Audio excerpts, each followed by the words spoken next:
2026 নতুন বছরে সবাইকে মুবারকবাদ। প্রতিটি নতুন বছর আসার পর আমাদের অভিভাবক এবং গার্জিয়ানদের মাঝে সন্তানদের ব্যাপারে শিক্ষার ব্যাপারে একটা ভাবনা তৈরি হয় যে আমরা আমাদের সন্তানদেরকে কোথায় শেখাবো, কী শেখাবো। এই ক্ষেত্রে আমি একটি পরামর্শ দিয়ে বলবো যে আসলে আমরা আমাদের সন্তানদেরকে সবচেয়ে ভালো, সবচেয়ে প্রয়োজনীয়, সবচেয়ে উপকারী শিক্ষাটাই আগে দেওয়ার চেষ্টা করি। আসলে দুনিয়াতে অনেক শিক্ষা আছে, তবে কোন শিক্ষা সবচেয়ে বেশি উপকারী, সবচেয়ে বেশি প্রয়োজনীয়, সেটা আমাদেরকে যুক্তির নিরিখেও বোঝার চেষ্টা করা দরকার। আমরা দেখি জীবনে শিক্ষা মানুষ কেন লাভ করে? শিক্ষা লাভ করে জীবনের উপকারের জন্য, জীবনের শান্তির জন্য। আমাদের জীবনের দুটি ধাপ আছে, ইহকালীন ধাপ, পরকালীন ধাপ।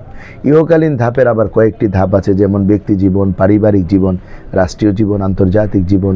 এটা হচ্ছে ইহকালীন ধাপ। আর পরকালীন ধাপগুলো হচ্ছে আখেরাতের যাত্রা, যেমন মৃত্যুর মাধ্যমে কবর, হাসর, মিজান, পুলসেরাত, তারপরে জান্নাত কিংবা জাহান্নাম। এটি হচ্ছে আখেরাতের ধাপ। তো এই ধাপগুলোর মধ্যে যেই শিক্ষা সকল ধাপে উপকার পৌঁছাতে পারে সেটা হচ্ছে সবচেয়ে প্রয়োজনীয় শিক্ষা, এবং সবার আগে সেটা শেখা দরকার। তো আমরা যদি দুনিয়ার এই জাগতিক সকল শিক্ষার দিকে দৃষ্টি দেই, তাহলে আমরা দেখব দুনিয়ার মধ্যে দু ধরনের শিক্ষা চলে। এক ধরনের শিক্ষা হচ্ছে যা জীবন শেষ হওয়ার আগেই তার কার্যক্ষমতা শেষ হয়ে যায়। আরেক ধরনের শিক্ষা জীবন শেষ হওয়ার আগে তার কার্যক্ষমতা শেষ হয় না, বরং জীবন শেষ হওয়ার পরেও সেটা বাকি থেকে যায়। তো এই দুই শিক্ষা হলো দুনিয়ার মধ্যে প্রচলিত।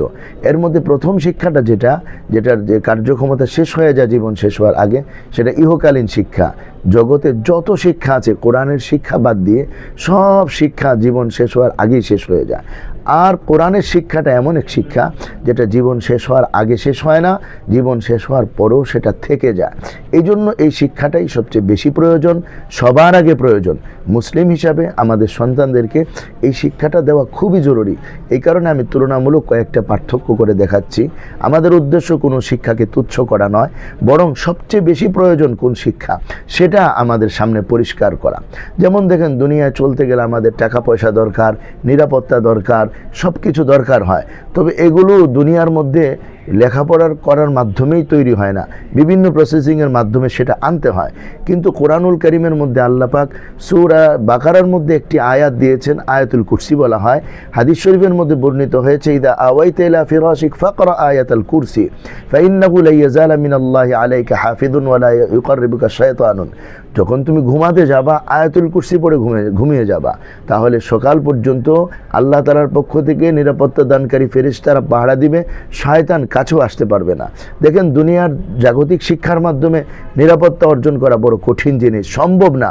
কিন্তু কোরআনুল কারীমের একটা আয়াত পড়লেই নিরাপত্তা চলে আসতেছে। এটার জন্য কোনো বয়স লাগে না, সার্টিফিকেট